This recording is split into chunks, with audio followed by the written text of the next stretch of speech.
Bismillahirrahmanirrahim. Assalamualaikum warahmatullahi wabarakatuh. Selamat pagi anak-anak. Bagaimana kabarnya hari ini?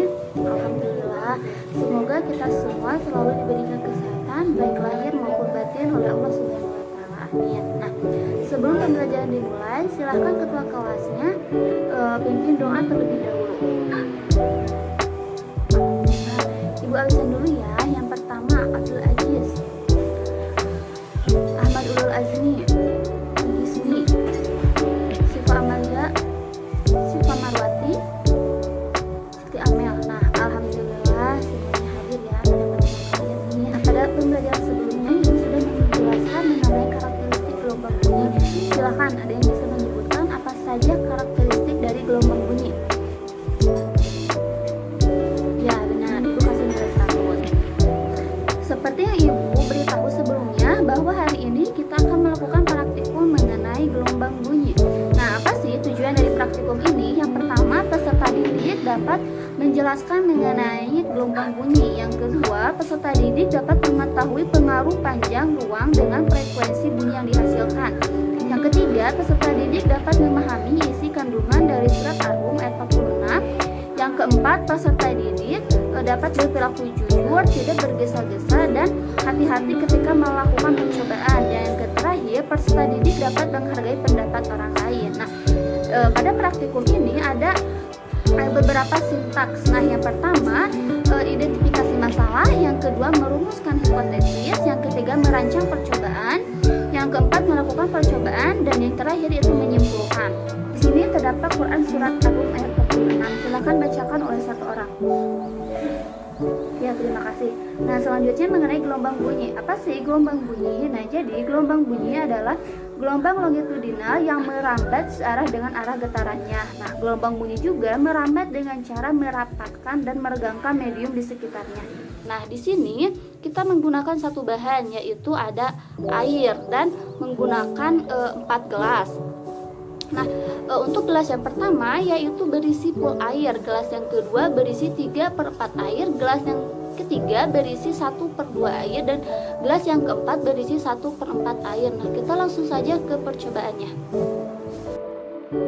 Untuk percobaan pertama yaitu berisi full air. Nah, yang pertama kita masukkan 3 jari ke dalam gelas lalu aduk-aduk. Nah, setelah itu kita gosok-gosok ke dalam bibir gelas. Dapat kita lihat dan dengar bahwa gelas yang berisi full air ini airnya itu tumpah-tumpah dan tidak menghasilkan bunyi sama sekali. Pada percobaan kedua yaitu berisi 3/4 air. Langkahnya masih sama, yaitu 3 jari dimasukkan lalu aduk-aduk. Nah, ini kita gosok-gosok.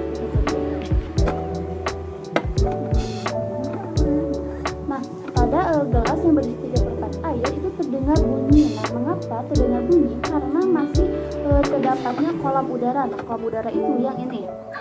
Nah, itulah yang menyebabkan mengapa bunyinya ini tidak terdengar begitu nyaring, karena kolam udaranya sedikit.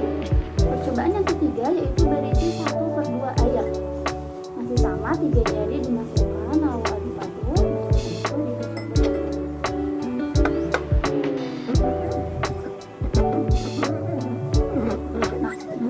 Percobaan ketiga ini bunyinya lebih nyaring dari percobaan sebelumnya. Nah, karena pada percobaan sebelumnya kolam udaranya itu lebih sedikit daripada percobaan ketiga. Nah, pada percobaan ketiga ini kolam udaranya itu lebih banyak. Nah, itulah yang menyebabkan bunyinya ini lebih nyaring dan lebih jelas daripada percobaan sebelumnya.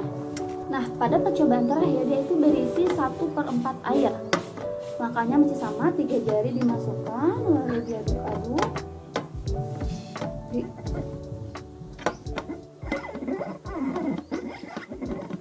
Nah, pada percobaan keempat ini suaranya terdengar lebih nyaring dan jelas daripada 3 percobaan sebelumnya. Mengapa? Karena di sini gelasnya ini hanya terisi 1/4 air dan menyisakan lebih banyak kolam udara. Nah, itulah yang menyebabkan mengapa suaranya ini lebih nyaring dan jelas.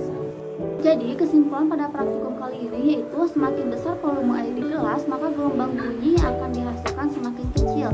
Tetapi sebaliknya, jika semakin kecil volume air di gelas maka gelombang bunyi yang dihasilkan semakin besar. Nah, mungkin Mungkin sekian praktik